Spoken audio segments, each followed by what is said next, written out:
makapaniwala ang mga tao noon na wala naman talagang langit at lupa. Ako si Aluncina. I am a jealous goddess. I am Aluncina. At ang asawa kong si Tungkong Langit.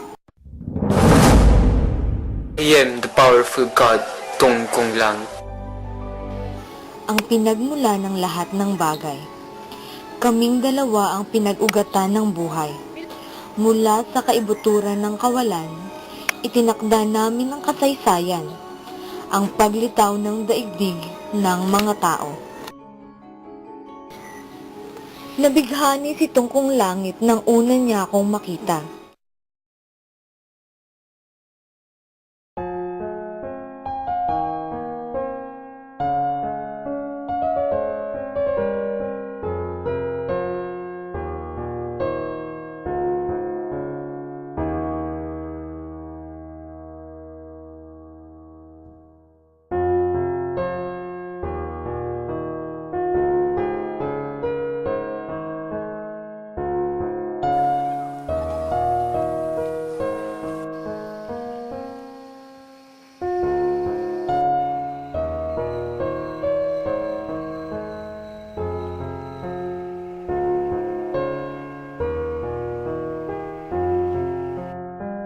Katunayan, niligawan niya ako ng napakatagal.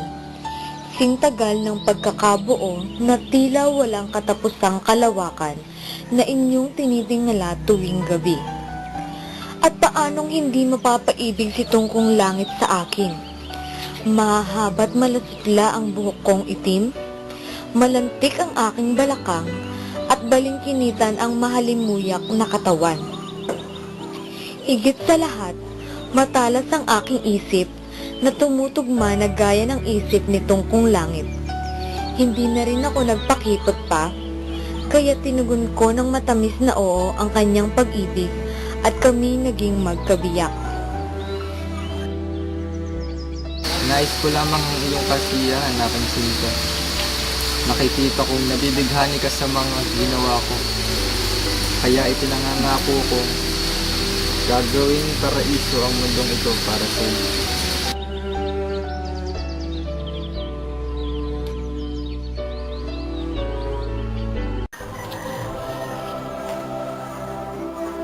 Napakasipag ng aking kabiyak.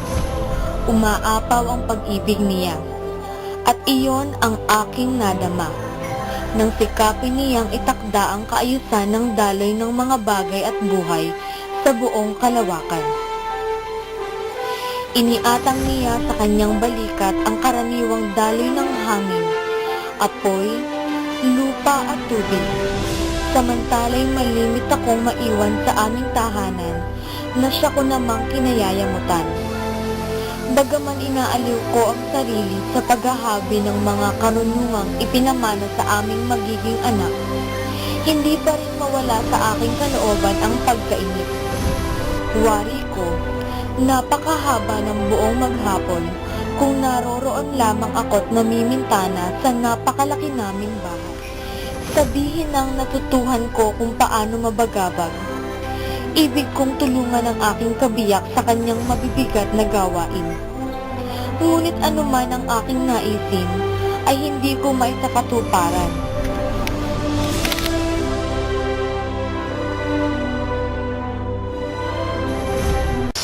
Mahal ko, ang nais ko lang naman ay tulungan ka sa mabibigat mong gawain dahil napupuna kong nahihirapan ka din dito. Ang nais ko lamang ay sa bahay ka na lang manatili upang hindi na marumihan ang magaganda mong palad.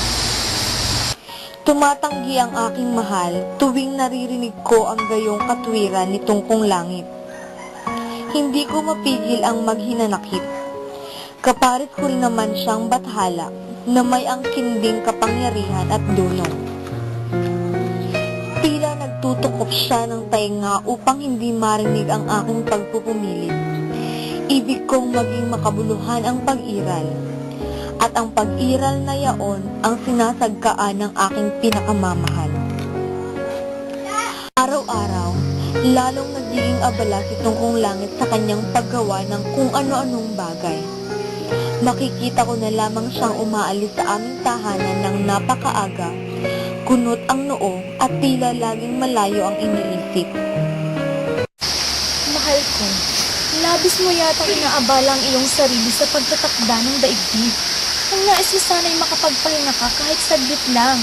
Pinaghanda kita ng paborito mo. Halina't ika'y kumain.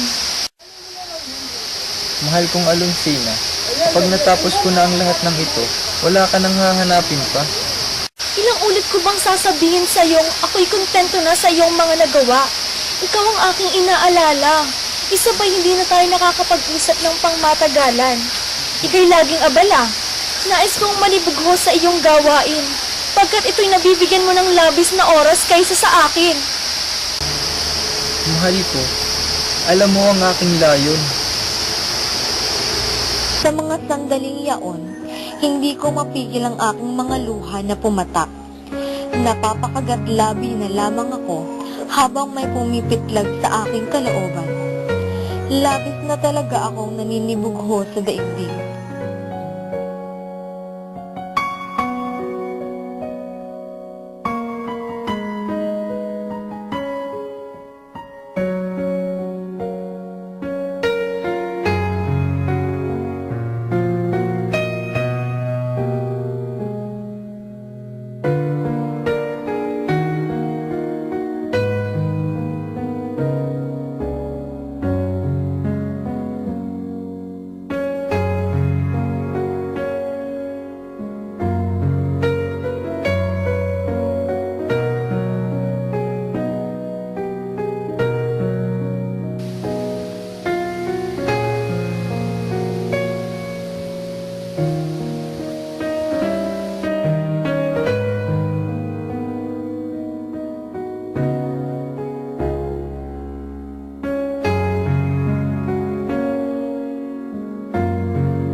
Alonsina, may gagawin akong mahalagang bagay na kailangan kong matapos. Huwag mo na akong hintayin mamayang gabi. Matulog ka ng maagap. Magpahinga ka, babalik din ako agad.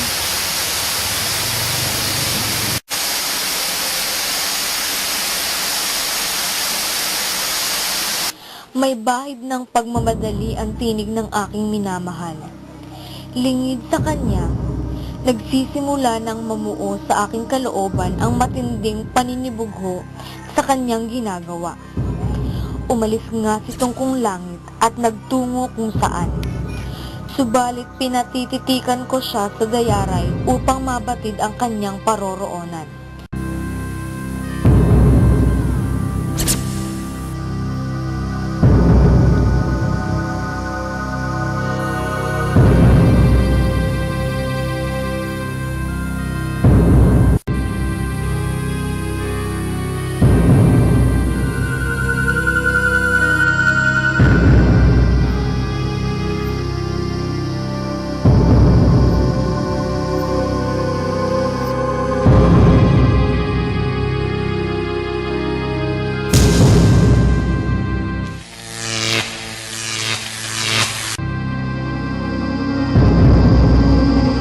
Natunugan ni Tungkong Langit ang aking ginawa. Nagalit siya sa dayaray at ang dayaray ay isinumpa niyang paulit-ulit na hihihip sa dalampasigan upang ipagunita ang pagsunod niya sa nasabing bathala. Samantalang nagdulot din niya ng mainit na pagtatalo sa panig naming dalawa. Ano bang problema? Ano bang pinaninibugo mo, Alonsina? Ang lahat ng ginagawa kong ito ay para sa ating mundo at para sa iyo. Nakita ko sa kanyang mga mata ang paglalagablab at lumalabas sa kanyang bibig ang usok ng pagkapuot.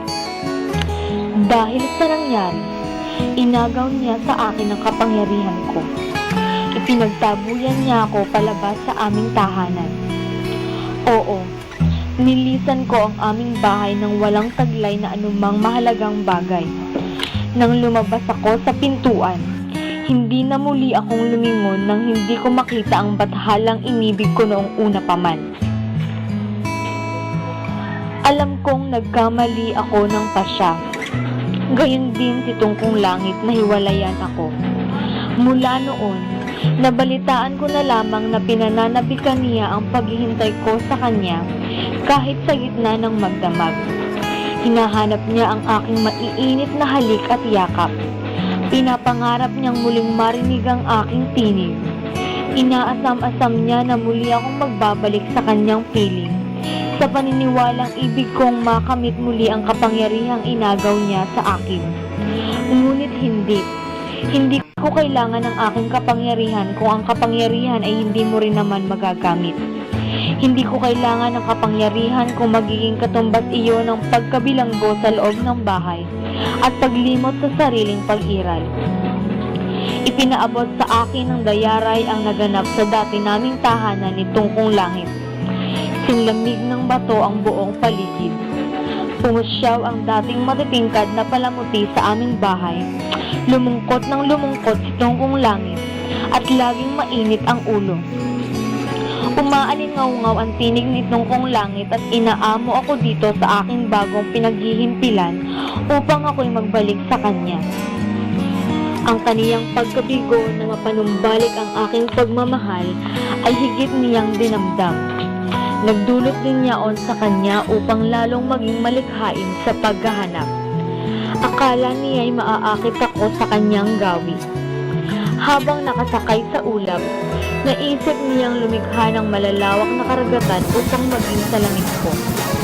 Hindi ba, aniya, mahilig si Alusina na manalamin sa gilid ng aming sapa? Nababaliw si Tungkong Langit. Hindi gawing kababaw ang aking katauhang mabilis maaakit sa karagatan. Pumaloob din si Tungkong Langit sa daigdig na nilikha niya na laan lamang sa mga tao. Naghasik siya ng mga buto at nagpatupling ng napakaraming halaman, damo, palumpong, baging at punong kahoy. Marahil maiibigan ito ni Alunsina, ang tila narinig kong sinabi niya. Gayunman, muli siyang nabigo dahil hindi ako nagbalik sa kanyang piling.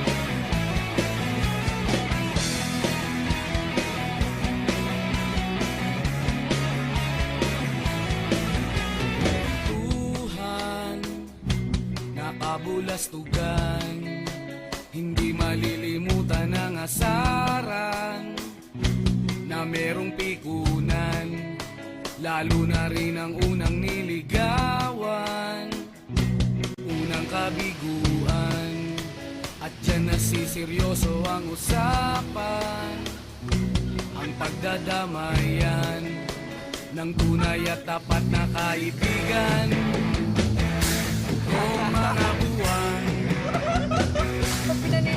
kaibigan namang maasahan, oh, di na tayo pabata, edad may di nahahalata sa mga trip-trip-trip. Di na tayo nagsasawa, pero kahit ganon, barkadang matatag hanggang sa ngayon. Minsan man magkita, tiyak may kwela, yan ang aking mga tropa.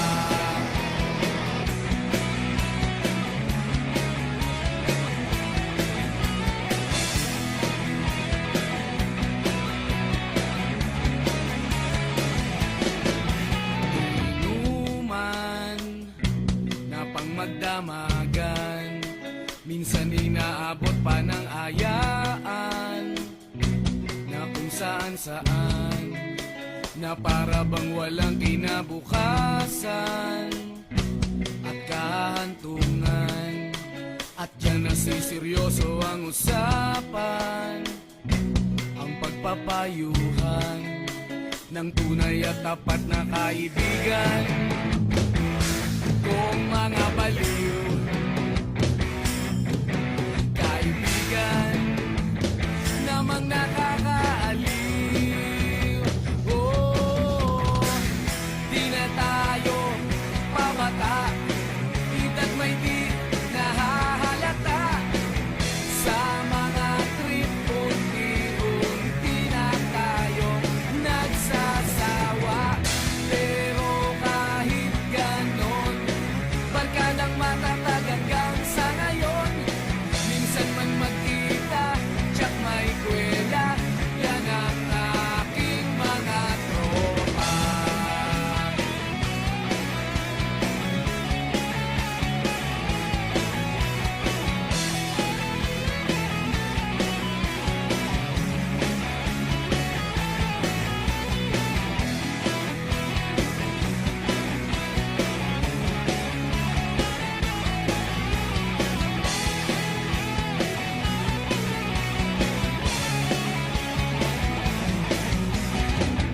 Di na tayo